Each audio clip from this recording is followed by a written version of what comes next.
Hey guys, ఈరోజు income from other sources చూద్దాం. ఇందులో 4 మేజర్ డిఫరెంట్ పాయింట్స్ ఉన్నాయన్నమాట మనకి. ఫస్ట్ ఏంటంటే డీమ్డ్ డివిడెండ్ డెఫినేషన్స్ ఒకటి, వాటి ట్యాక్సిబిలిటీ ఏంటి అన్నది తెలుసుకోవాలి, ఇది ఒక పాయింట్. అండ్ నెక్స్ట్ ఇంకోటి ఏంటంటే సెక్షన్ 10 సబ్సెక్షన్ 10D ఎల్ఐసి ప్రీమియంకి ఒక్కొక్క దానికి ఒక్కొక్క ఇయర్ని బట్టి దాని ట్యాక్సిబిలిటీ ఎలా మారుతుంది, ఇది ఒక పాయింట్. అండ్ ఇది కాకుండా మనకి సెక్షన్ 56 సబ్సెక్షన్ 10 ఉంది కదా, 2 సబ్సెక్షన్ 10 వాటి దాని applicability and non applicability cases. Okay, ఇది కాకుండా regular points like casual income taxability ఏంటి, ఎన్హాన్స్డ్ కాంపెన్సేషన్ ట్యాక్సిబిలిటీ ఏంటి, అండ్ దాని రిలేటెడ్ ఎగ్జామ్షన్స్ ఏమైనా కొన్ని ఉంటాయి ఎగ్జామ్షన్స్. ఇవి ఈరోజు మనం డిస్కస్ చేసుకోబోయే పాయింట్స్. వీటితో పాటు దీని రిలేటెడ్ క్వశ్చన్స్ ఏం చేస్తానంటే క్యాపిటల్ గెయిన్స్ చాప్టర్ కంప్లీట్ చేసుకుని ఆ capital gains chapter questions and income from other sources questions కలిపి ఒకే వీడియోలో అప్లోడ్ చేస్తాను. ఓకే, దాన్ని నేను నోట్స్ రెడీ చేసుకుని అప్పుడు అప్లోడ్ చేయాలి, సో టైం పడుతుంది. మీకు కాన్సెప్ట్ వైజ్గా అయితే మొత్తం అన్ని కాన్సెప్ట్లు కవర్ అయ్యేలాగే క్వశ్చన్స్ ఈ చాప్టర్ అనేది నేను ఇక్కడ రెడీ చేసుకున్నాను అనమాట. స్టార్ట్ చేద్దాం. ఇంకా ఫస్ట్ వచ్చి deemed dividends, type of deemed dividend forms చూద్దాం. డీమ్డ్ డివిడెండ్ అంటే ప్రాఫిట్స్ ఏమైనా డిస్ట్రిబ్యూట్ చేసడం కానీ, లేదంటే క్యాపిటల్ అసెట్స్ అమ్మేయడం కానీ, ఇలా డిఫరెంట్ సినారియోస్, లోన్స్ ఇచ్చినప్పుడు కానీ ఏ సినారియోస్లో దాన్ని డీమ్డ్ డివిడెండ్ కింద కన్సిడర్ చేస్తాం ట్యాక్సిబిలిటీ పర్పస్ కోసం. ఇందులో మొత్తం 5 to 6 పాయింట్స్ ఉంటాయి. ఈ 5 పాయింట్స్లో లాస్ట్ మన loans and advances related point మనకి మేజర్గా క్వశ్చనింగ్ పాయింట్. రిమైనింగ్ అని మనకి రెగ్యులర్గా గుర్తుంటాయి. ఫస్ట్ పాయింట్ ఏంటంటే కంపెనీ ఏం చేసిందంటే, కంపెనీ దగ్గర ఒక 1 year ప్రాఫిట్స్ ఉన్నాయి. సో 1 year ప్రాఫిట్స్ వర్త్ ఏం చేసిందంటే షేర్ హోల్డర్స్కి ఈ ల్యాప్టాప్స్ అనో ఐఫోన్స్ అనో అయ్యో గిఫ్ట్ ఇచ్చింది. Release of capital assets, release of companies assets కదా. తన దగ్గర కొన్ని మన ఫర్ సపోజ్ మొబైల్ కంపెనీ అనుకోండి, తన దగ్గర ఉన్న మొబైల్స్ని పంచిపెట్టింది షేర్ హోల్డర్స్కి. సో మన దగ్గర 1 crore ప్రాఫిట్ ఉంది కాబట్టి ఒక 20 lakhs వర్త్ ఎంతో మొబైల్స్ పంచిపెట్టాను. సో ఈ 20 lakhs వర్త్ ఉన్న మొబైల్స్ ఏవైతే ఉన్నాయో అది to the extent of accumulated profits. అంటే ఏంటి, మన దగ్గర 1 crore ప్రాఫిట్ ఉంది, అందులో మనం పంచిపెట్టిన దాని వాల్యూ ఎంత 20 lakhs. ఈ 20 lakhs ఏదైతే ఉందో ఆ 20 lakhs మొత్తం డీమ్డ్ డివిడెండ్ కింద కన్సిడర్ అవుతుంది ఇన్కమ్ ట్యాక్స్ పర్పస్ కోసం. ఓకే, ఇది ఫస్ట్ పాయింట్, అసెట్స్ని రిలీజ్ చేయడం అనమాట, కంపెనీకి ఉన్న అసెట్స్ అనుకోండి. నెక్స్ట్ పాయింట్, ఇది అసెట్స్ కాదు, కంపెనీ ఏం చేస్తుంది అంటే డిపాజిట్ సర్టిఫికేట్స్ ఇస్తుంది డిబెంచర్ హోల్డర్స్కి. అండ్ నెక్స్ట్ ఇంకోటి ఏం చేస్తుందంటే ఈ బోనస్ షేర్స్ ఇస్తుంది ప్రిఫరెన్స్ షేర్ హోల్డర్స్కి. జనరల్గా ప్రిఫరెన్స్ షేర్ హోల్డర్కి ఎప్పుడు బోనస్ లాంటివి రావు, జనరల్గా ఈక్విటీ షేర్ హోల్డర్స్కి వస్తాయి. అందుకే ఈక్విటీ షేర్ హోల్డర్స్కి వచ్చిన బోనస్ షేర్స్ని మనం డివిడెండ్ కానీ ట్రీట్ చేయం. ఓన్లీ ప్రిఫరెన్స్ షేర్ హోల్డర్స్కి ఇచ్చిన బోనస్ సర్టిఫికేట్ కానీ ఆర్ బోనస్ షేర్స్ కానీ ఆర్ డిబెంచర్ హోల్డర్కి వచ్చిన డిపాజిట్ సర్టిఫికేట్, ఈ రెండాటిలో ఏదైనా వస్తేనే మనకి డివిడెండ్ అవుతుంది. ఇది సెకండ్ పాయింట్ అనమాట. నెక్స్ట్ ఏంటంటే ఒకవేళ కంపెనీ లిక్విడేట్ అయిపోయేటప్పుడు అసెట్స్ అవి డబ్బులు అవి పంచిపెడతాం కదా, ఆ టైంలో పంచిపెట్టిన ఏదైనా ప్రాఫిట్ అని కదా, పంచిపెట్టిన అమౌంట్ ఏదైనా అసెట్స్ ఏదైనా కూడా ఒకవేళ అమౌంట్ పంచిపెడితే అమౌంట్ ఒకవేళ అసెట్స్ పంచిపెడితే దాని fair market value of the assets ఏదైతే అది to the extent of accumulated profits. అంటే నా దగ్గర లిక్విడేషన్ డేట్ వచ్చిన రోజు నాకు అకౌంట్లో ఆర్ అక్యుములేటెడ్ ప్రాఫిట్స్లో 50 lakhs బ్యాలెన్స్ ఉండాలి. ఆ 50 lakhs బ్యాలెన్స్కి నేను on the date till the date of liquidation ఎంత బ్యాలెన్స్ ఉందో అంత బ్యాలెన్స్ నేను డిస్ట్రిబ్యూట్ చేస్తే అది డివిడెండ్ కింద వస్తుంది. పోస్ట్ లిక్విడేషన్ డేట్ మనం ఏమైనా డిస్ట్రిబ్యూట్ చేసాం అనుకుంటే అది డివిడెంట్లోకి రాదు, క్యాపిటల్ రీపేమెంట్ అవుతుంది అనమాట. లిక్విడేషన్ డేట్ తర్వాత మనం డిస్ట్రిబ్యూట్ అయితే. ఇది థర్డ్ పాయింట్.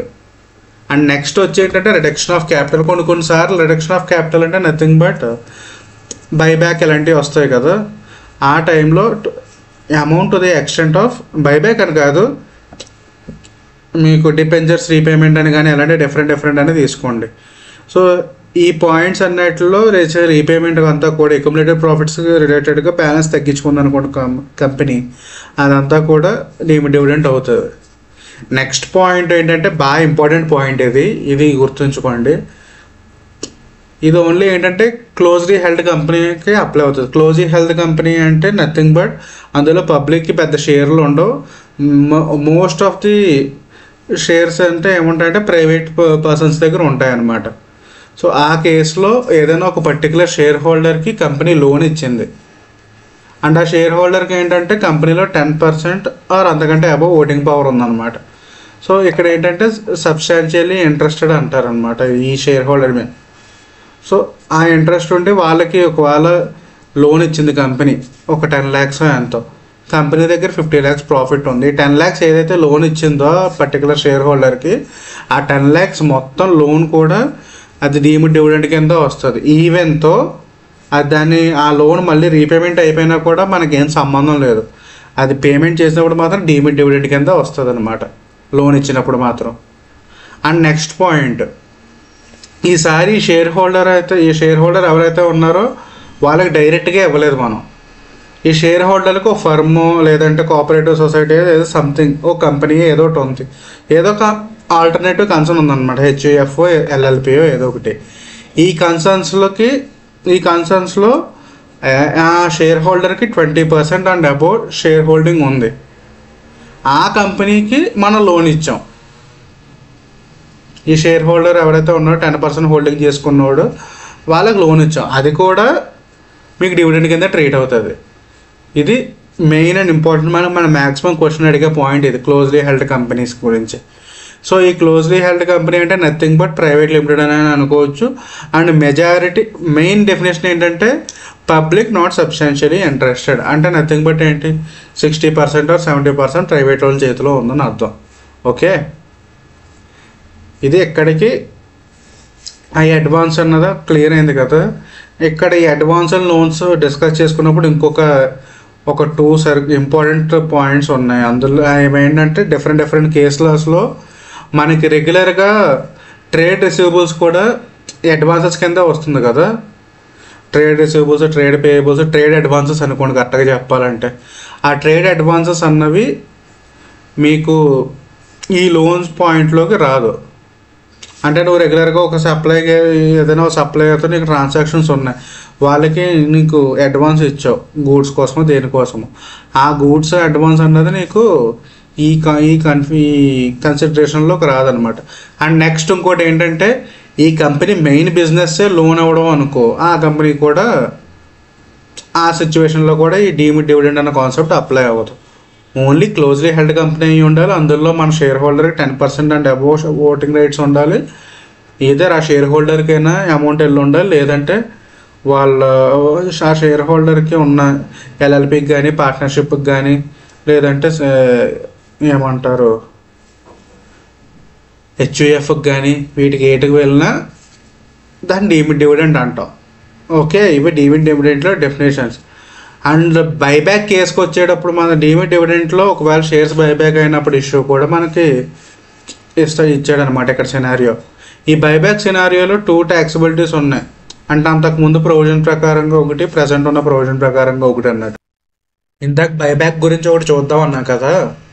సో ఈ బైబ్యాక్లో ఏంటంటే బిఫోర్ September 2024 ఒక రూల్ ఉంది, 1st October తర్వాత నుంచి ఒక రూల్ ఉంది అన్నమాట బైబ్యాక్ కేసులో. సో ఇంతకుముందు బైబ్యాక్ కేసులో ఏంటంటే కంపెనీ బైబ్యాక్ చేసుకున్న షేర్స్ మీద వచ్చిన అమౌంట్ ఉంటుంది కదా, బైబ్యాక్ చేసిన అమౌంట్, ఆ అమౌంట్ మీద straight away company 20% additional income tax pay చేసేది, ఇంక్లూడింగ్ సర్చార్జ్ కూడా పే చేసేది అనమాట. అండ్ మనకి దానివల్ల ఏమయ్యేదంటే షేర్ హోల్డర్స్ హ్యాండ్స్లో ఎగ్జామ్ట్ సెక్షన్ 1034A కింద ఎగ్జామ్ట్ కింద ఉండేది. అది ఇప్పుడు వచ్చి ఏమైందంటే ఆఫ్టర్ 1st October 2024 ఏమైంది, ఏదైతే షేర్స్ బైబ్యాక్ చేసామో బైబ్యాక్ చేసిన షేర్స్ని డీమ్డ్ డివిడెండ్ కింద కన్సిడర్ చేయడం మొదలుపెట్టారు. అది బైబ్యాక్ రిలేటెడ్. ఇప్పుడు నెక్స్ట్ టాపిక్స్లోకి వెళ్దాం. ఇందాక ఆల్రెడీ మనం డిస్కస్ చేసుకున్నాం కదా, ట్రేడ్ అడ్వాన్సెస్ అన్నది ఈ advance and loans category deemed dividend ప్రొవిజన్లోకి యాడ్ అవుతుంది అన్నది అదొక పాయింట్. ఇప్పుడు సెక్షన్ 56(2)(10)(2) సబ్సెక్షన్ 10 చూసే ముందు కొన్ని చిన్న సెక్షన్స్ ఉన్నాయి, ఫస్ట్ అవి చూద్దాం.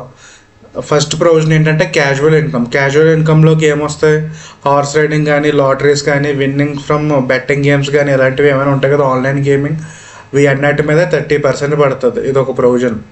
అండ్ నెక్స్ట్ వచ్చి మనకి ఇంట్రెస్ట్ ఆన్ ఎన్హాన్సర్ కాంపెన్సేషన్ అన్నది ఎగ్జామ్ట్ అనమాట. ఓకే,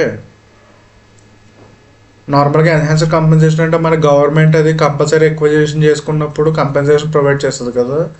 ఆ కంపెన్సేషన్ సరిపోలేదని నువ్వు మళ్ళీ కేసు వేసినప్పుడు మళ్ళీ ఎన్హాన్స్ అవుతుంది అనమాట ఆ కాంపెన్సేషన్. ఆ ఎన్హాన్స్ అయిన కాంపెన్సేషన్ రిలేటెడ్ ఇంట్రెస్ట్ ఉంటుంది కదా, ఆ ఇంట్రెస్ట్ అమౌంట్ ఎగ్జామ్ అన్నట్టుగా చెప్తుంది. ఇది ఒక పాయింట్. అండ్ నెక్స్ట్ ఏంటంటే ఇప్పుడు బైబ్యాక్లో 2 సిచ్యువేషన్స్ ఉన్నట్టే మనకి క్యాపిటల్ అసెట్ అది ట్రాన్స్ఫర్ చేసుకున్నప్పుడు అడ్వాన్స్ తీసుకుంటాం కదా, దానికే 2 సిచ్యువేషన్స్ ఉన్నాయి. 31 మార్చ్ 2014 ముందు ఏమైందంటే మనకి అడ్వాన్స్ ఏదైనా వచ్చిందనుకో టోటల్ కాస్ట్ ఆఫ్ ఎక్విజిషన్లో రెడ్యూస్ చేసి దాన్ని అడ్జస్ట్ చేసుకునే వాళ్ళం క్యాపిటల్ గెయిన్స్ క్యాలిక్యులేషన్లో. బట్ ఇప్పుడు ఏం చేయాలంటే అక్కడ కాస్ట్ ఆఫ్ ఎక్విజిషన్లో రెడ్యూస్ అవ్వదు, ఇక్కడ డైరెక్ట్గా మనకి ఎఫెక్ట్ ఏమొస్తుంది అంటే ఇక్కడ ఇన్కమ్ ట్యాక్స్బుల్ అవుతుంది అనమాట. ఇప్పుడు నెక్స్ట్ 56(2)(10) గురించి చూద్దాం.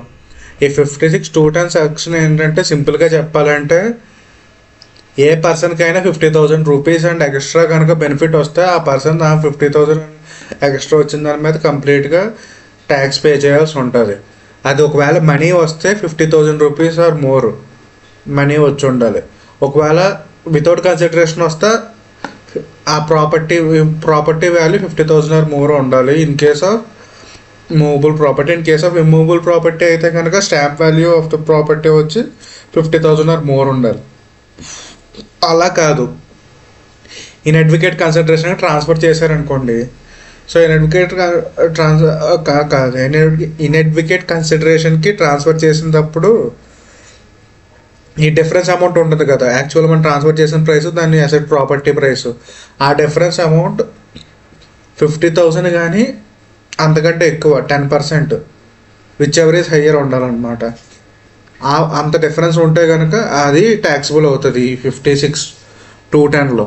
సో ఈ 56(2)(10) ఎగ్జామ్షన్స్ మనకు మెయిన్ పాయింట్స్ వస్తాయి. అరౌండ్ 11 to 12 పాయింట్స్ ఉన్నాయి మనకి అవి. ఓకే, ఆ 11 to 12 పాయింట్స్ డిస్కస్ చేసుకోండి. ఇందులో మనకు రెగ్యులర్గా రిపీట్ అయ్యే పాయింట్స్ వచ్చి ఇది రిలేటివ్స్ నుంచి గిఫ్ట్స్ వచ్చినప్పుడు అని, మ్యారేజ్ అని, ఇన్హెరిటెన్స్ అని డిఫరెంట్ పాయింట్స్ ఉన్నాయి కదా. ఆ డిఫరెంట్ పాయింట్స్ ఏంటో చూద్దాం ఇప్పుడు. ఒకటే 1 by 1 డీటెయిల్గా వెళ్దాం. ఇప్పుడు నాన్ అప్లికబిలిటీ కేసెస్ చూద్దాం. ఈ నాన్ అప్లికబిలిటీ కేసెస్లో ఫస్ట్ వచ్చేది రిలేటివ్ డెఫినేషన్ చాలా ఇంపార్టెంట్ అనమాట మనకి ఇందులో.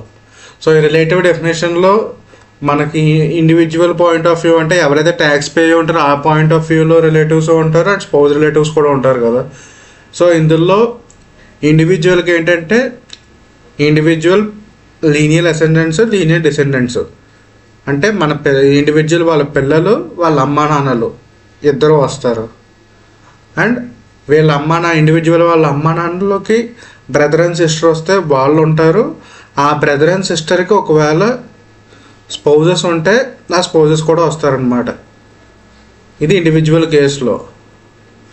లేదు ఒకవేళ ఇండివిజువల్ కాదు, నా స్పౌజ్ ఉంది, ఆ స్పౌజ్కి ఏంటంటే linear ascendant, linear descendant common and brother and sister common. But ఏంటంటే ఈ లీనియర్ అసెండెంట్ స్పౌజెస్ ఉంటారు కదా, వీళ్ళకి అంటే కరెక్ట్గా చెప్పాలంటే మన వైఫ్ వాళ్ళ ఇంటికి రిలేటివ్స్ ఉంటారు కదా, వాళ్ళకి రిలేటివ్స్ ఉంటారు కదా, మన వైఫ్ వాళ్ళ అన్నయ్య వాళ్ళ భార్య అని. సో ఈ టైప్ ఉంటారు కదా, వాళ్ళ భార్యలో ఈ రావు అనమాట. సో డైరెక్ట్ రిలేషన్ అయితే వస్తుంది. సెకండ్ రిలేషన్ పడితే మన వైఫ్కి అది రాదనమాట మనకి. సో ఇది రిలేటివ్ డెఫినేషన్లో అక్కడ చూసుకోవాల్సింది. సో ఇండివిజువల్ అయితే brothers and sisters, linear ascendant, descendant and వాళ్ళ యొక్క స్పౌజెస్ కూడా వస్తారు. ఇందులో ఏంటంటే బ్రదర్ అండ్ సిస్టర్, స్పౌజ్కి అయితే బ్రదర్ అండ్ సిస్టర్ మాత్రం వస్తారు, వాళ్ళ స్పౌజెస్ రారనమాట. And linear ascendant, linear descendant common రెండాట్లకి. అండ్ ఇంకోటి ఏంటంటే నాన్ అప్లికబిలిటీ ఆఫ్ సెక్షన్ 56(2)(10) ఏంటంటే నథింగ్ బట్ ఆ కేసెస్లో మీకు ఎన్ని డబ్బులు వచ్చినా, ఎంత ఏమొచ్చినా, ఏం ఆస్తులు వచ్చినా దాని మీద ట్యాక్స్ కట్టక్కర్లేదు. అందులో రిలేటివ్ దగ్గర నుంచి ఒకవేళ వస్తే ట్యాక్స్ కట్టక్కర్లేదు first thing. And next point, marriage అప్పుడు ఏమైనా వస్తుంది, మ్యారేజ్ అకేషన్లో ఎవడు ఇచ్చినా కూడా నీకు డబ్బులు దాని మీద ట్యాక్స్ కట్టక్కర్లేదు. అండ్ థర్డ్ పాయింట్, ఓకే, ఈ థర్డ్ పాయింట్లో ఒకవేళ నీకు మనకి చారిటబుల్ ఆర్గనైజేషన్స్ చదువుకుంటాం కదా 13th చాప్టర్. ఆ చారిటబుల్ ట్రస్ట్లో కవర్ అయ్యి ఏ ఫండ్ అయినా, ఇన్స్టిట్యూషన్ అయినా, హాస్పిటల్ అయినా, ఏ చారిటబుల్ ట్రస్ట్ ఆర్ ఆర్గనైజేషన్ అవ్వని ఒకవేళ అమౌంట్ నీకు డొనేట్ చేస్తే అది 12A కింద రిజిస్టర్ అవ్వని, 1023C కింద రిజిస్టర్ అవ్వని, దేని కింద రిజిస్టర్ అయినా కూడా ఒకవేళ ఆ అమౌంట్ నీకు డొనేట్ చేస్తే అది నీకు కంప్లీట్లీ నీ హ్యాండ్స్లో ఎగ్జామ్ట్ అనమాట. అండ్ నెక్స్ట్ ఇంకో పాయింట్ ఏంటంటే కొన్ని ప్రైవేట్ ట్రస్ట్ ఉంటాయి. అంటే పర్టికులర్ ఇండివిజువల్ బెనిఫిట్ కోసం ఆ ట్రస్ట్ ఏర్పాటు చేస్తారనమాట. ఆ కేసెస్లో కూడా ఇది నాన్ అప్లికబిలిటీ ఆఫ్ సెక్షన్ 56 210 అన్నది ఉంటుంది. అండ్ నెక్స్ట్ పాయింట్ ఏంటంటే మనకి క్యాపిటల్ గెయిన్స్ చాప్టర్లో కొన్ని transactions not recorded as transfer అని చదువుకుంటాం కదా సెక్షన్ 47లో. అలాంటి ట్రాన్సాక్షన్ ఏ జరిగినా కూడా అది నాన్ అప్లికబిలిటీలోకి వస్తుంది. ఈ పాయింట్స్ కాకుండా మనకి అడిషనల్గా ఉన్నాయి ఏంటంటే కోవిడ్ టైంలో కొన్ని ప్రొవిజన్స్ వచ్చినాయి. సో కోవిడ్ టైంలో ఎంప్లాయర్ నుంచి లెస్ దాన్ 10 lakhs వితిన్ 6 monthsలో కనుక ఎంప్లాయర్ డబ్బులు వస్తే 10 lakhs లోపు రావచ్చు అని డిఫరెంట్ ప్రొవిజన్స్ ఉన్నాయి. ఆ కోవిడ్ ప్రొవిజన్స్ చూద్దాం ఒకసారి. ఎగ్జామ్ పాయింట్ ఆఫ్ వ్యూ నుంచి అంత ఇంపార్టెంట్ కాదు, కానీ మేబీ MCQలో ఒకవేళ అడిగితే మనకి ప్లస్ అయ్యే ఛాన్స్ ఉంది, అందుకని డిస్కస్ చేసుకోవడం అంతే. ఓకే, ఈ కోవిడ్ కేసెస్ చూద్దాం అనుకున్నాం కదా. సో ఈ కోవిడ్ కేసెస్లో ఏంటంటే ఫస్ట్ ఏంటంటే ఇండివిజువల్ అనే ఫ్యామిలీ మెంబర్లో ఎవరొకరు కోవిడ్ వచ్చింది. ఈ కోవిడ్ వచ్చినప్పుడు ఆ మెడికల్ ఎక్స్పెండిచర్ కోసం ఎవరైనా సపోర్ట్ చేస్తే కనుక ఆ సపోర్ట్ రిలేటెడ్ అనమాట. సో ఈ సపోర్ట్ ఎప్పుడు వచ్చి ఉండాలి, ఇండివిజువల్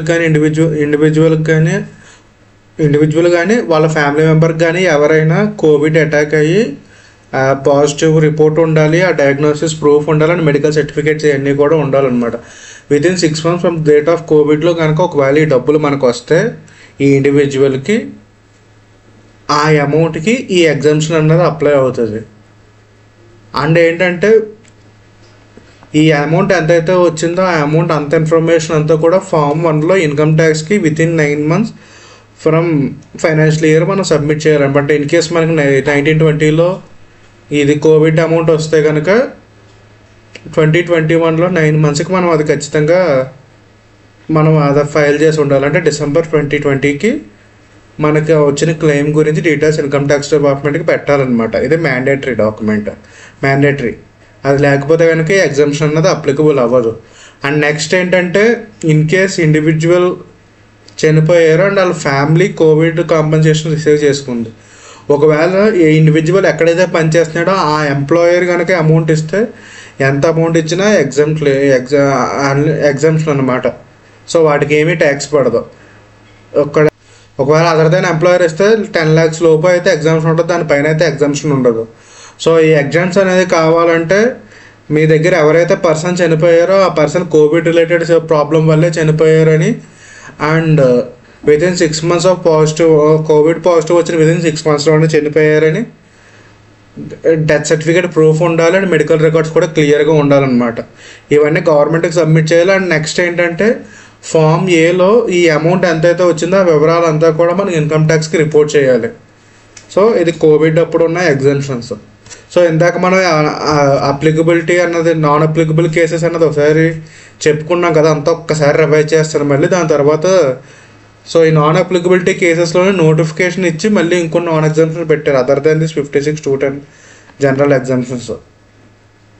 సో ఫస్ట్ ఏంటంటే రిలేటివ్ డెఫినేషన్లో ఎవరెవరు ఉంటారు, ఇండివిజువల్, వాళ్ళ బ్రదర్, వాళ్ళ sister, and lineal అసెండెంట్స్ and descendants, and వాళ్ళకి రిలేటెడ్ స్పౌజెస్ అనమాట. అండ్ నెక్స్ట్ ఏంటంటే స్పౌజ్ వాళ్ళ brother and sister, lineal ascendant and lineal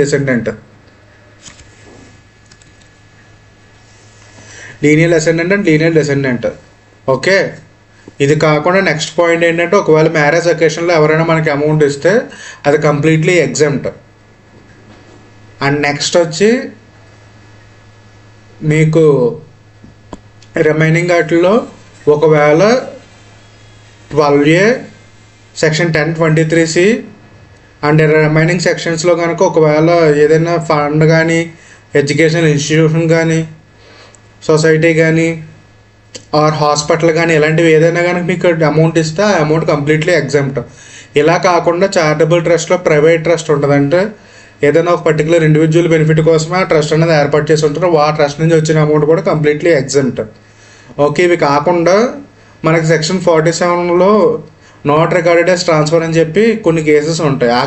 ఆ ట్రాన్సాక్షన్స్లో కనుక ఈ నాట్ రికార్డెడ్ యాజ్ ట్రాన్స్ఫర్ కేసెస్లోకి వస్తే ఆ ట్రాన్సాక్షన్స్ అన్నీ కూడా ఎగ్జామ్టెడ్లోకి వస్తాయి.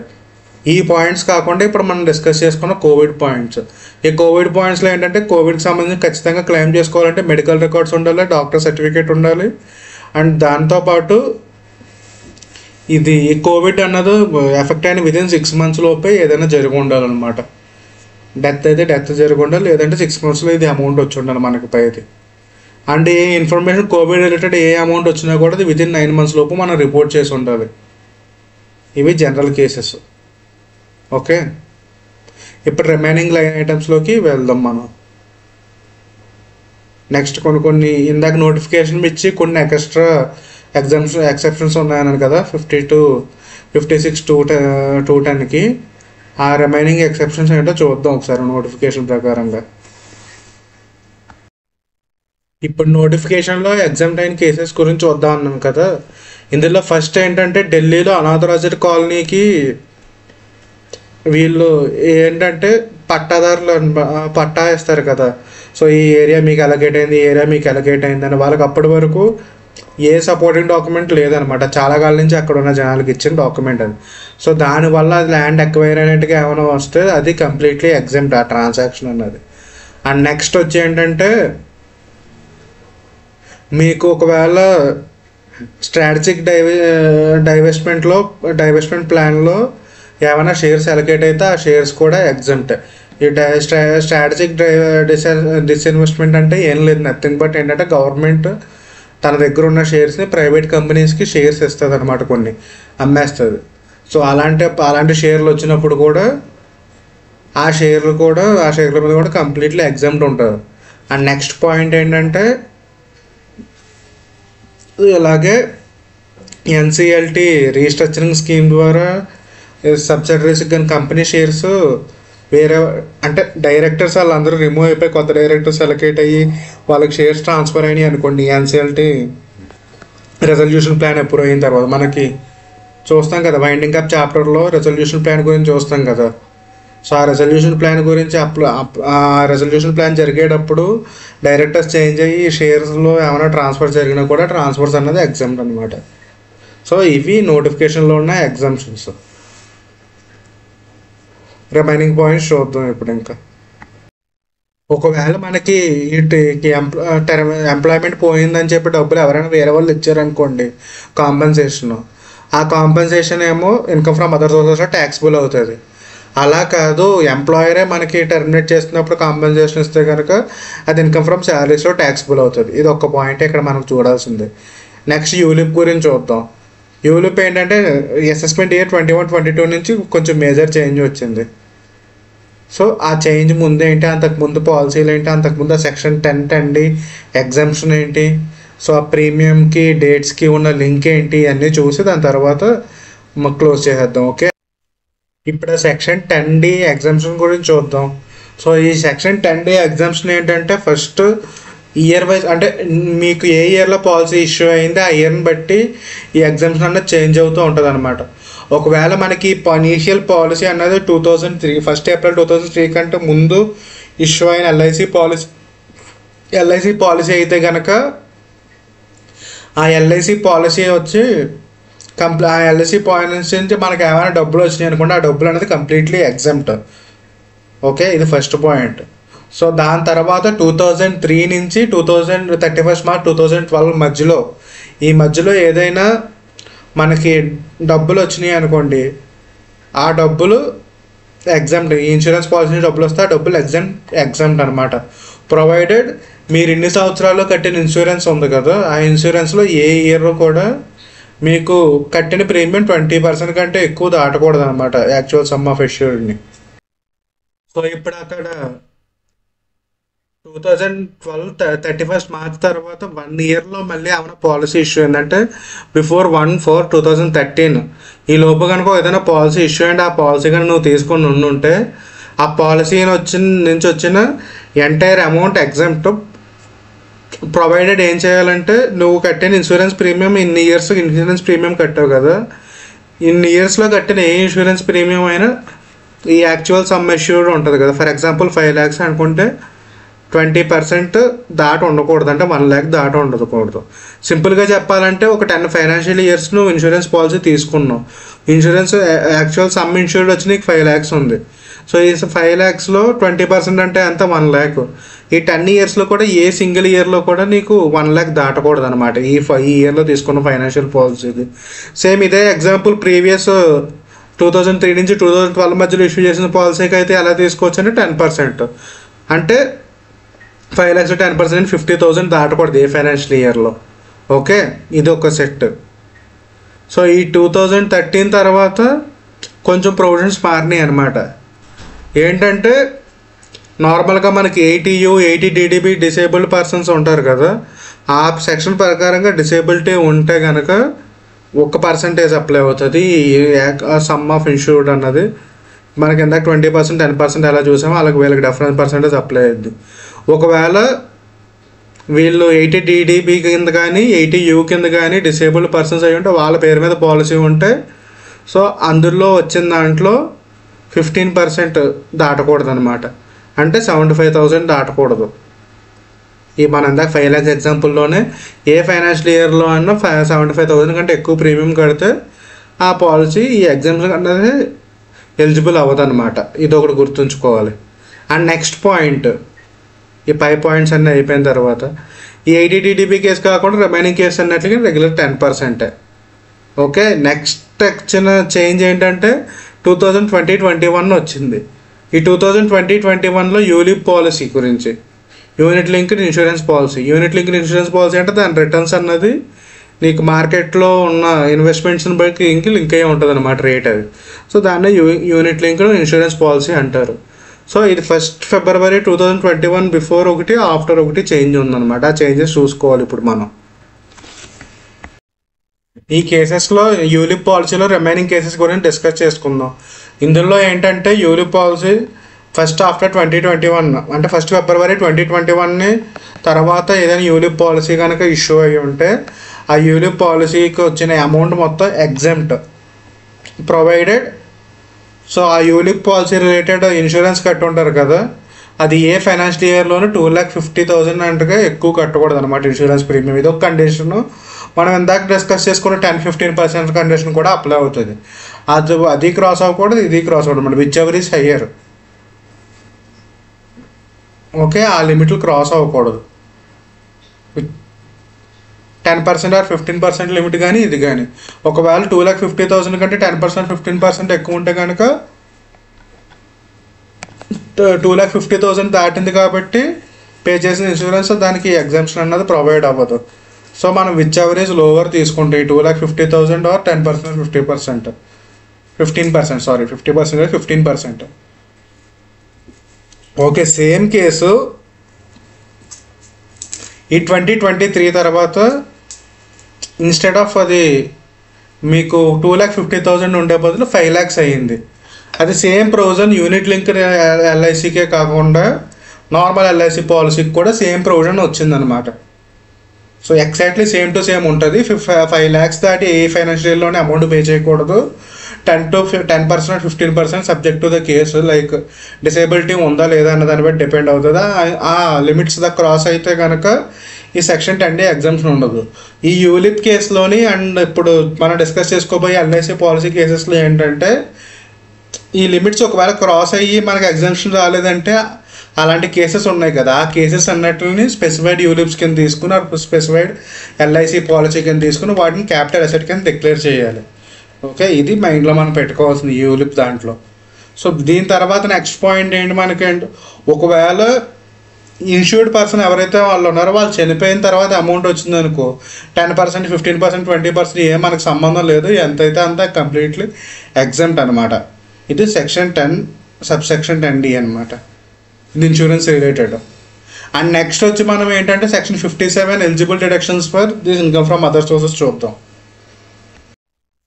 సో ఈ సెక్షన్ 57 డిడక్షన్స్ ఏంటంటే ఒకవేళ ఇన్కమ్ ఫ్రమ్ డివిడెండ్ కానీ మ్యూచువల్ ఫండ్స్ కానీ ఇలాంటివి ఉంటాయి కదా, సో వాటి రిలేటెడ్ అయిన ఎక్స్పెండిచర్ మనం క్లెయిమ్ చేయొచ్చు subject to the maximum 20% of the actual income అనమాట. అంటే మీకు డివిడెండ్ 100 రూపీస్ వస్తే దాని రిలేటెడ్ ఎక్స్పెండిచర్ 20 రూపీస్ చూపించుకోవచ్చు మీరు ఎక్స్పెండిచర్ అన్నది ఎగ్జామ్షన్ కింద. ఓకే, నెక్స్ట్ ఏంటంటే ఫ్యామిలీ పెన్షన్ కేసు చూద్దాం. ఈ ఫ్యామిలీ పెన్షన్ ఏంటంటే either 1/3 of the actual family pension received are 15,000 per annum which ever is lower అనమాట. ఈ రెండాట్లో ఏదో ఒకటి మనం డిడక్షన్కి తీసుకోవచ్చు ఫ్యామిలీ పెన్షన్కి ఇది. అండ్ ఇది కాకుండా కొన్ని ఇనెలిజిబుల్ ఎక్స్పెండిచర్లు కూడా ఉన్నాయి మనకి. ఇనెలిజిబుల్ ఎక్స్పెండిచర్ అంటే ఏదైనా నువ్వు పర్సనల్ ఎక్స్పెన్స్ పెట్టి నువ్వు దానికి ఇందులో క్లెయిమ్ చేయడానికి అవ్వదు.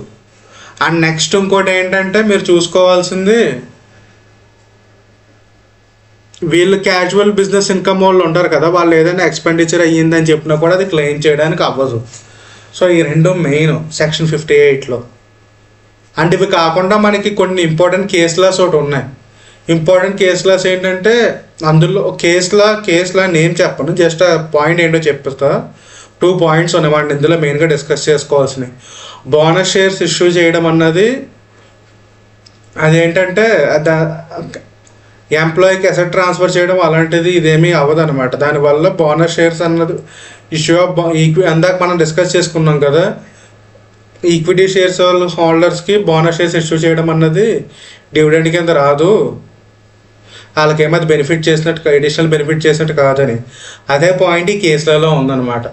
అండ్ నెక్స్ట్ పాయింట్ ఏంటంటే ఇది నార్మల్గా ఒకవేళ ఈ లాటరీ టికెట్లు అవి అమ్మేవాళ్ళు ఉంటారు కదా, ఈ లాటరీ టికెట్లు అమ్మేవాళ్ళు ఆ టికెట్లు అమ్మకపోకుండా వాడి దగ్గర ఉండి ప్రైజ్ మనీ కూడా వాడికే వస్తే అది ఇన్కమ్ ఫ్రమ్ బిజినెస్ కింద చూపించడానికి అవ్వదు. ఎందుకంటే ఆ టికెట్స్ ఆడి దగ్గర ఉండడం వల్ల ఆడికి ఆ ప్రైజ్ మనీ వచ్చింది, అంటే అక్కడ టికెట్ హోల్డింగ్ కెపాసిటీలో ఉండడం వల్ల వచ్చింది కాబట్టి అది ఇన్కమ్ ఫ్రమ్ అదర్ సోర్సెస్ కింద 30% స్ట్రైట్ అవే ట్యాక్స్ఫుల్ అవుతుంది అని చెప్పి ఇన్కమ్ అనమాట, ట్యాక్స్ఫుల్ అవుతుంది అని చెప్పి కేసులో అది. ఇవి కాకుండా ఇంకేమైనా ప్రొవిజన్స్ ఉన్నాయేమో ఒకసారి గో త్రూ అయ్యి చెక్ చేసుకుని ఒకసారి క్లోజ్ చేసుకుందాం. ఓకే,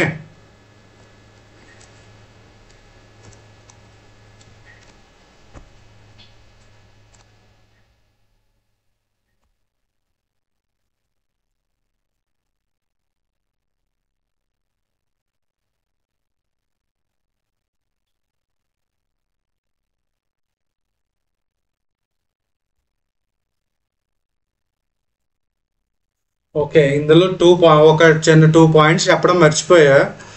ఏంటంటే ఫ్యామిలీ పెన్షన్లో ఒకవేళ హస్బెండ్ లేరు అండ్ ఈ ఫ్యామిలీ ఏదైతే ఉందో విడో, ఆ ఫ్యామిలీ రిసీవ్ చేసుకుంటుంది అనమాట ఈ పెన్షన్ ఇన్కమ్. ఒకవేళ ఎవరైతే పర్సన్ చనిపోయారో వాళ్ళకి ఇవి ఉంటాయి కదా గల్లంటరీ అవార్డ్స్, వీర్ చక్ర, పరమవీర్ చక్ర ఇలాంటి అవార్డ్స్ వచ్చిన వాళ్ళు, లేదంటే సెంట్రల్ గవర్నమెంట్ ఎంప్లాయీస్, వీళ్ళకి అయితే కనుక ఆ ఇన్కమ్ ఏదైతే ఎంత వస్తుందో ఫ్యామిలీ పెన్షన్ ఇన్కమ్ అది కంప్లీట్లీ ఎగ్జామ్ట్. మనం ఈ point already section 10 exemption discuss చేసుకున్నప్పుడు కూడా చెప్పుకున్నాం. అండ్ నెక్స్ట్ ఇంకో పాయింట్ ఏంటంటే వీటితో పాటు ఒకవేళ మనకి interest on compulsory acquisition compensation ఉంది కదా, ఆ కాంపన్సేషన్లో ఇప్పుడు ఫర్ సపోజ్ ఒక 15,000 50,000 ఎంత వచ్చింది అనుకోండి, అందులో 50% డిడక్షన్ కింద మనం క్లెయిమ్ చేసుకోవచ్చు. ఇది ఒక పాయింట్.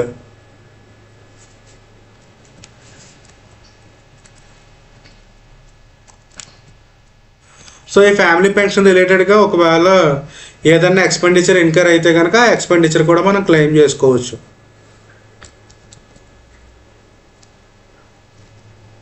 ఈ రిమైనింగ్ ఇష్యూస్ అని మనం ఆల్రెడీ డిస్కస్ చేసుకున్నాం.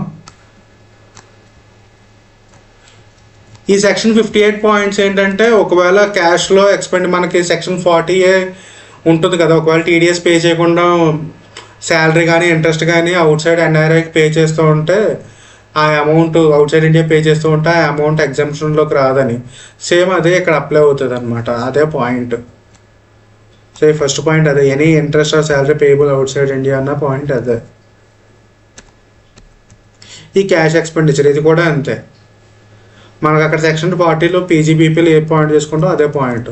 ఈ కేసులో ఆల్రెడీ మీకు చెప్పాను.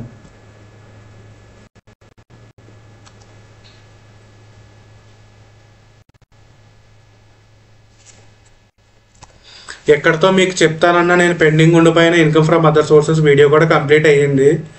సో మీకు క్యాపిటల్ గెయిన్స్ వీడియో ఒకటి, మేజర్ వీడియో ఒకటి పెట్టాలి. అండ్ జిఎస్టీ మ్యారథాన్ ఒకటి చేస్తా అన్నాను కదా, మ్యారథాన్ ఒకటి చేయాలి. ఐ హోప్ అందరూ బాగా ప్రిపేర్ అవుతున్నారు. బాయ్.